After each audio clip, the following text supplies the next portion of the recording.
You know what the first thing I noticed about this when it showed up in the mail? Somebody like you sent it to me. Like, I need you to try them. They're the closed back EL-8s. I picked it up, looked at it, and went, the name is crooked. They shouldn't have put that pattern on it if they didn't want me to notice. But it's crooked. But that's fine, because, again, Audeze's made in America. I don't know if the case is made in America, but I know the headphones are. At least most parts. Pretty sure we don't make neodymium magnets in America. You can correct me in the comments. I need to learn. And I do read every comment. Even the despicable ones. Now, I reviewed the open backs, and I gave them a passing grade. They were good. People come to me and they ask me, should I get these or the yellow open backs? And sometimes I'll really have to consider saying, you know, get the other thing. The yellow open backs have a sound. Get the closed backs. It's another one of those occasions, just like the Mr. Speaker Ethers, where the closed back version is just superior to the open back. Now, I don't know if I had a version 1 open back when I was reviewing it, but these are definitely one of the newest revision of the cat hair. Version 2. It's very, very stiff. They sit in here weird and it's a tight fit. That's his connector. To reiterate what I said about the EL-8 open backs, these are some of the best built. Like just the feel of the hinge and the weight and the thickness of the metal here. And this is metal. And that's metal. That used to be a grill. And then there's this wood, which unlike the Monolith 1060s, there isn't actually a ring of wood.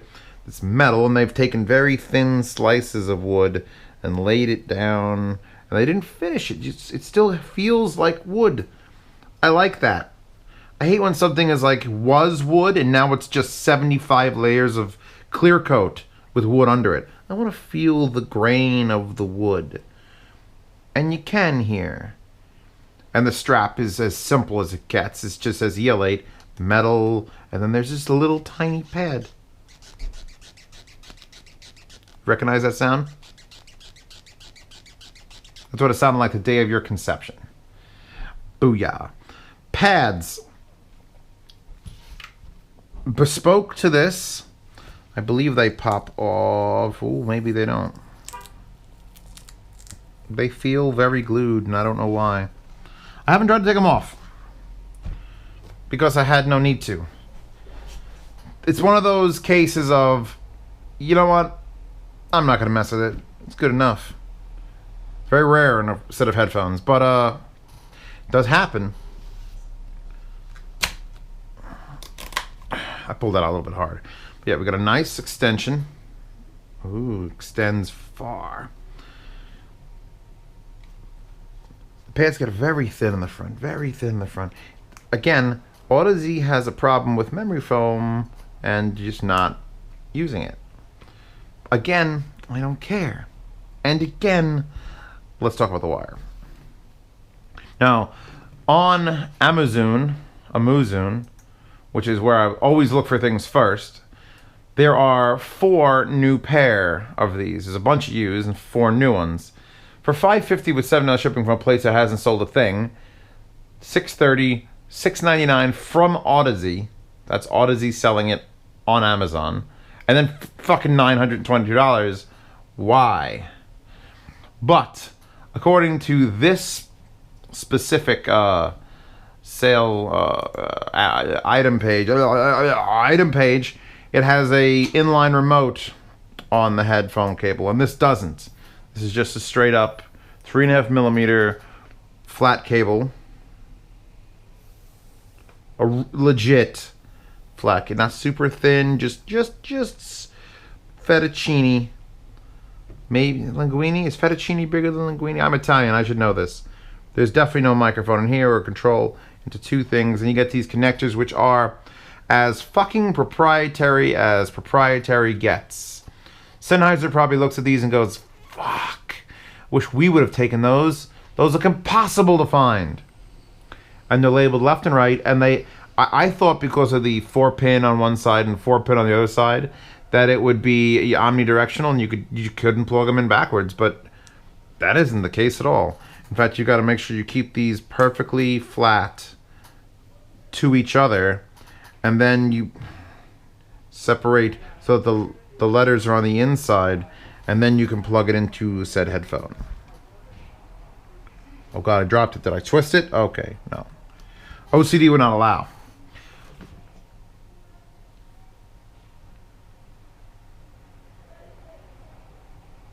They feel like $700 headphones. The closest competition, which I'll be talking about because it's the other set, when I had them here and I had a Metal 571 showed up to just touch all my stuff. I'll try this. Give me some of these. And it was basically the Sony Z7s. Or these. He picked these. And I have been having conflicting internal emotions, whether it's these or the Z7s. We're talking about the Night Owls. The Night Owls were sort of like, they lost the charm of the Night Hawks. Then there were the 1770s, the Beyerdynamic DT 1770s, and it was just like, oh, I know exactly who's buying these, and it ain't me. Then the Sonys came up, and they hit that special tingly bit between my legs that makes me want to listen to them over and over and over again. So I was sort of enamored by those. But these are a closed planar, and I got a thing for closed planar. He went as far as to say metal. So who listens to legit metal? Well, just loudly. I'm like, Jesus Christ, man. He went as far as to say, well, these are going to compare against the Ether Cs. And I don't think they go that far. Not in my mind, but I'm going to plug them into a tube because I'm an idiot. But, and I know it's a planar and you're not supposed to plug planar into that type of tube amp. It's all bad for it. I don't care. Explain why, like a EL-8C in the comments, why that type of tube amp is not good for planar magnetic headphones. Because I'm going to enjoy the hell out of it right now. Me and Megumin. Ooh. Hot.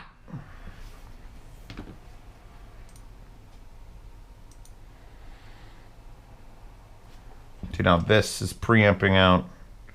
No, this is preamping out to this. So I got to go up with this.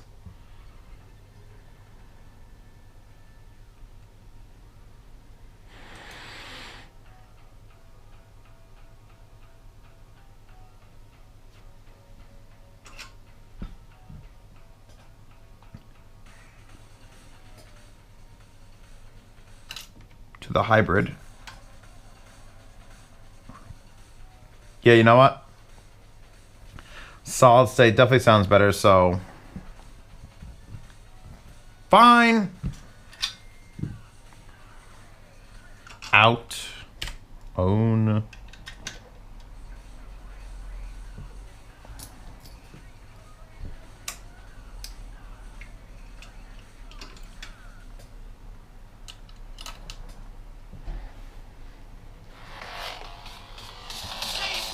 Oh, magic ability. I'm talking magic ability. Because there was a point where I had 2 guests here. Just someone was dropping off speakers. Actually, he was coming to pick up the Sonys. And the other one was just here to drop off meat for the cooking show. I'll link to the cooking show in the description, by the way. Because there's a whole other channel that you don't know about where Zeos and his family are cooking. Come in the room. With the guy, we're talking outside. I apologize for the squeaky chair, by the way. Eventually, that'll get fixed. Come in the room, and the guy's got the headphones on, and I'm just like, okay. And he pulls them off, and they're blasting. And I went, holy shit, put them back on. Nothing. Of all, and I mean all ever in the history of ever, closed headphones, these leak the least sound. And we got out a foam block, because I've got 7 trillion foam blocks, and it was actually leaking more sound through the foam block than it was through the human skull.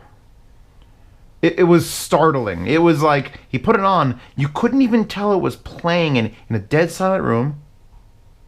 Is it playing? Pulls off his head, and it's like, bah! And I'm like, oh my shit. So I mean, here, it won't work. I promise you it will be better on your head than in the block because I've tested it.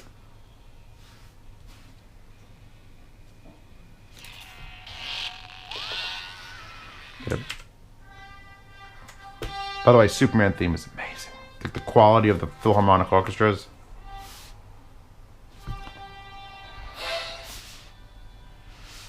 Yeah, it's actually leaking through the block more than the human skull. So, I mean, every headphone needs its superpower. And I want to throw this on my laptop. Okay. And that is one of this headphone's superpowers.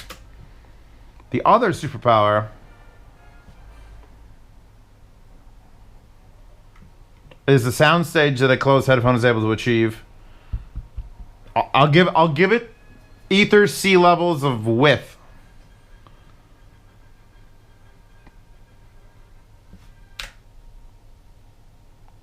Pink Floyd's takes 9 hours to get to anything listenable. There's a 4-minute intro to every Pink Floyd song.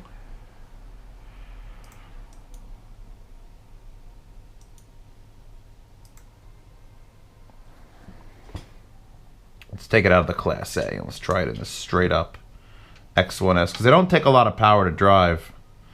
They take some power. I'm near 12 o'clock with the X1S, but they don't need Class A power.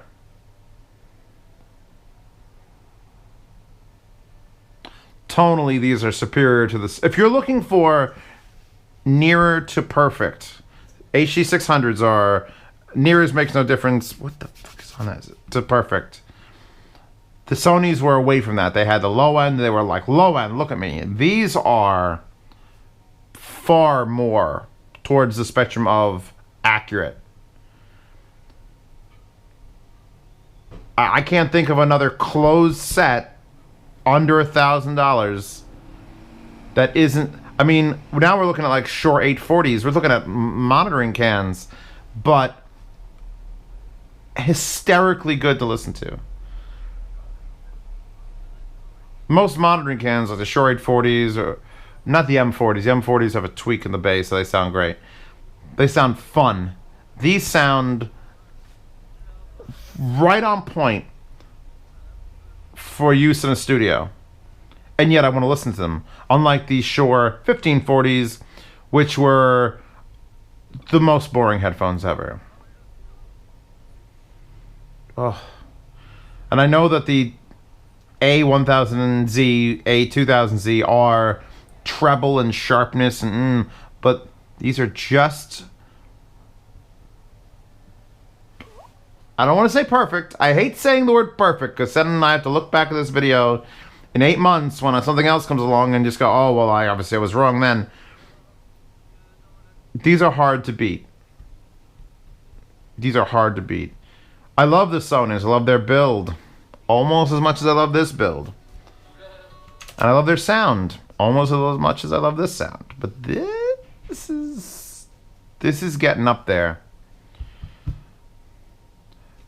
The Aeons, Mr. Speaker's Aeons, are going to have a hard time as a planar beating these. They'll beat them for weight.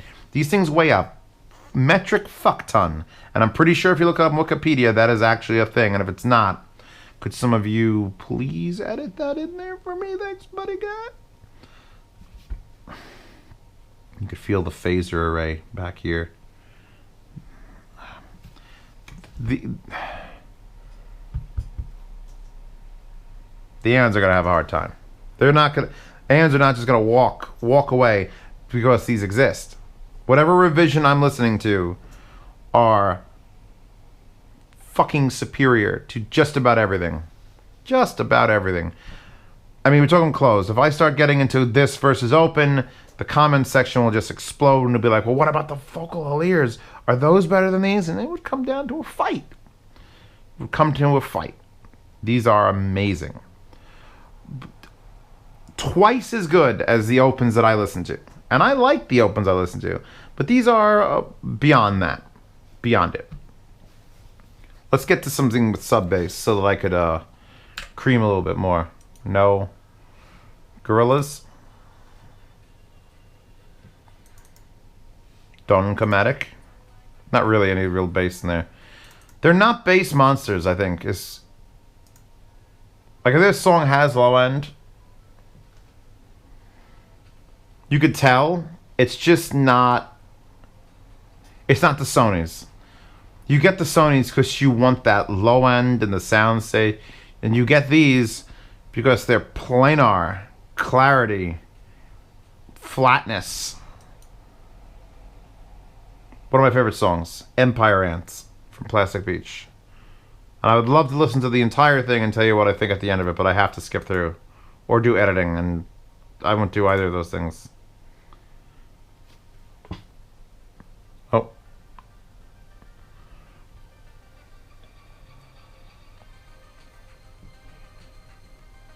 Can you hear anything, by the way?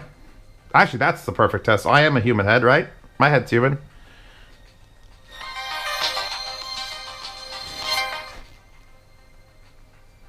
I have no idea if this is working.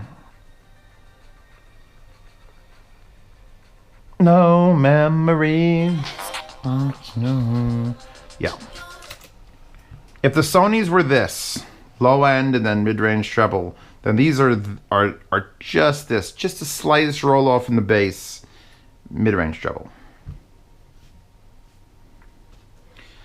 I hope the sound demo, which link in the description, comes out all right, because I want these to come across as how I'm describing them.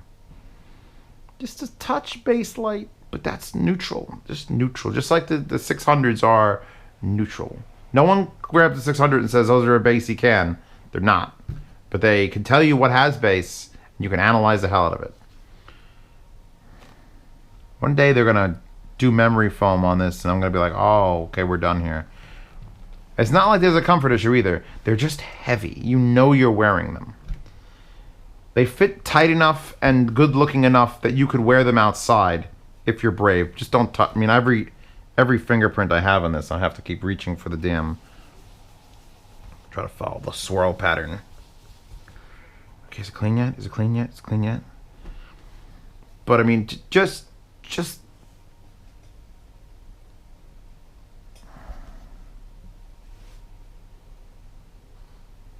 move my fingers like a little bitch. I ran them off my phone. They don't require a lot of power. They're not designed for like 2 watts per channel. Ooh, there's a little bit of a low end shake. Soul coughing. St. Louis is listening. St. Louis is listening. St. Louis is listening. I'll try to tell you what, because I don't know if you could hear the song at all. Can you hear the song at all? Because there's no, as far as I can tell, there's no vent holes. I mean, there's 3 vent holes there, but Zeos approves of these. If you can get them used, people. I find Audeze as a company, you can find a ton of their stuff used. Just a ton of it. People buy it. People hear the hype. They buy it for full price, and they're like, all right, I'm done. Let's try something else. And they'll sell them off. So look for them used. Look for them used on Amazon. I'll link that page because there was a bunch of them for like $500 on Amazon. Or you can get them new for $7. Or you can go to eBay and you know, dick around with that. They're worthwhile. They are a worthwhile listen. And I almost wish these would be here when I get the Aeons to test, because it's going to be close. I think those will take it for comfort because they weigh nothing. But these are going to take it for looks. And neutrality, I don't know what's going on. I don't know. Sound demo in the description. Megaman link in the description. Patreon link in the corner, which I use to fund sending this stuff back. Also, new addition is I will link every wallpaper I've ever used in the Patreon. So if you sign up for Patreon, you can see that, which is kind of weird. I also said I'd link the food channel in the description. Future Zeos. They're a player. They've certainly shown more promise than like Hi-Fi Man has, as far as build quality and sound overall. And they made those eye signs, which are my favorite. So that's that. That's this. Cheater cans. Cheater cans.